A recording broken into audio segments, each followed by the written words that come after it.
जैसा कि आप देख रहे हैं कि मार्च के पहले सप्ताह में होली है और होली को लेकर पूरे देश में खुमारी रहती है। और होली पर बात मथुरा की ना हो, बात कान्हा की नगरी की ना हो, तो ऐसा संभव नहीं। होली को लेकर उत्तर मध्य रेलवे रेल मंत्रालय ने यात्रियों के लिए कान्हा की नगरी तक पहुंचने के लिए विशेष इंतजाम किए।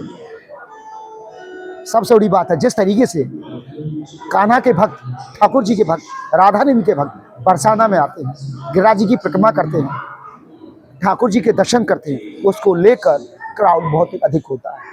और जब भीड़ भाड़ अधिक होगी तो हादसे की भी संभावनाएं बढ़ जाती है। इसी को लेकर उत्तर मध्य रेलवे और आगरा रेल डिवीजन द्वारा क्राउड मैनेजमेंट को लेकर विशेष इंतजाम किए गए। आरपीएफ के साथ साथ सिविल प्रशासन का भी इसमें सहयोग लिया जाएगा।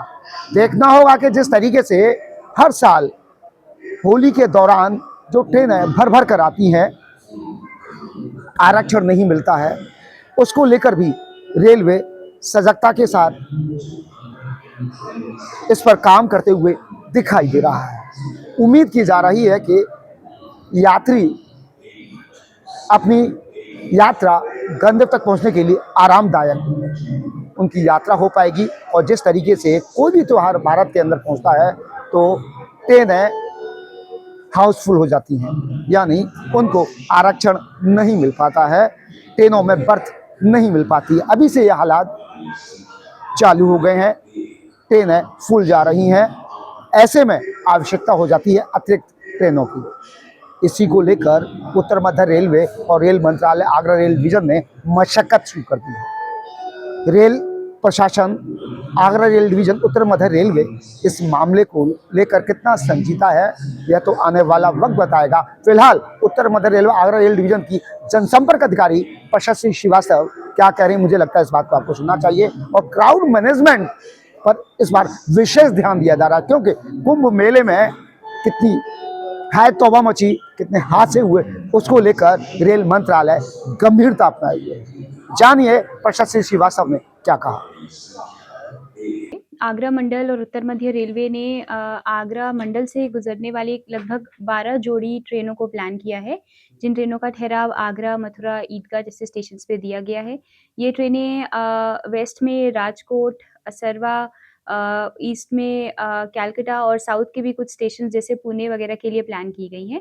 और आवश्यकता पड़ने पे इससे अतिरिक्त ट्रेन भी हम इमरजेंसी में चला सकेंगे। मैडम, नॉर्थ ईस्ट के लिए भी कुछ है गुजरात साइड में? गुजरात साइड के लिए जैसे मैंने आपको बताया, राजकोट, अहमदाबाद डायरेक्शन में भी ट्रेनों को प्लान किया गया है। इसके अलावा जहाँ की भी डिमांड्स रहती हैं, कैलकाटा, पटना साइड के लिए भी ट्रेनें हमने प्लान की है। लेकिन जैसे-जैसे होली आ रही है, वेटिंग बढ़ती जा रही है, तो इसको किस तरीके से आप लोग कंट्रोल करेंगे और क्राउड मैनेजमेंट को किस तरीके से करेंगे? प्राइमरीली जो 12 जोड़ी ट्रेनों के बारे में मैं आपको बता रही हूँ, ये 1 मार्च से 10 मार्च के पीरियड में इन ट्रेनों का संचालन किया जा रहा है, अलग-अलग डेट्स पे। तो उससे ज़रूर जो वेटिंग लिस्ट है, उसमें कुछ सहायता मिलेगी उनको उसको कम करने में। और इसके अलावा आगरा मंडल ने एक कॉम्प्रिहेंसिव क्राउड मैनेजमेंट प्लान भी तैयार किया है, जिसको हम आगरा और मथुरा जो मेजर स्टेशंस हैं, वहाँ पे इम्प्लीमेंट करेंगे। जिसमें टिकट चेकिंग, पैसेंजर सुविधाओं से रिलेटेड कमर्शियल के जो कर्मचारी हैं और आरपीएफ और जीआरपी के कर्मचारियों की अतिरिक्त तैनाती की जा रही है, सुरक्षा व्यवस्था बढ़ाई जा रही है। प्रमुख ट्रेनें जिसमें भीड़ होती है, उनमें एस्कॉर्टिंग भी कराई जा रही है ताकि रिज़र्व्ड कोचेज़ में कोई समस्या ना हो। और इसके अलावा ज़रूरत पड़ने पे अस्थायी वेटिंग स्थल या वेटिंग रूम्स भी बनाए जाएँगे। मैडम, क्योंकि होली का त्योहार है और होली पे मथुरा का और बरसाने का नाम हो तो संभव नहीं है। तो बरसाने पे और मथुरा में बहुत ज़्यादा क्राउड होता है। तो मथुरा में कोई विशेष ट्रेन है या क्राउड को लेकर कुछ इंतज़ाम किए जा रहे हैं आरपीएफ द्वारा?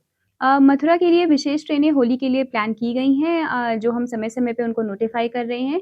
इसके अलावा मथुरा में ऑलरेडी मेला यात्री शेड अवेलेबल है, जिसमें यात्रियों के ठहरने की व्यवस्था रहती है। उसमें लाइट, पंखे, पीने के पानी का इंतज़ाम किया गया है। मथुरा में अतिरिक्त आरपीएफ को भी डिप्लॉय किया जा रहा है और वहाँ पे एक स्पेशल फ़ोकस हमारा मथुरा स्टेशन पे है, जहाँ पे हम सुचारू रूप से बोर्डिंग, डिबोर्डिंग, किसी भी तरह की दुर्घटना और क्राउड रिलेटेड कोई इश्यू ना आए, इसको हम इंश्योर करेंगे। मैम, बच्चों और महिलाओं को लेकर भी कुछ इंतज़ाम किए गए हैं? बच्चों और महिलाओं के लिए स्पेशल वेटिंग रूम्स तो स्टेशन पे होते हैं। इसके अलावा महिला आरपीएफ कर्मचारी भी वहाँ पे तैनात की जा रही हैं। जैसे कि आप पहले से जानते हैं कि रेलवे में जो ऑपरेशन महिलाओं के लिए एक आरपीएफ ऑपरेशन चलाती है मेरी सहेली करके, उसमें उसको भी हम इंटेंसिफ़ाई करेंगे और महिला यात्रियों की सहायता करने की कोशिश करेंगे।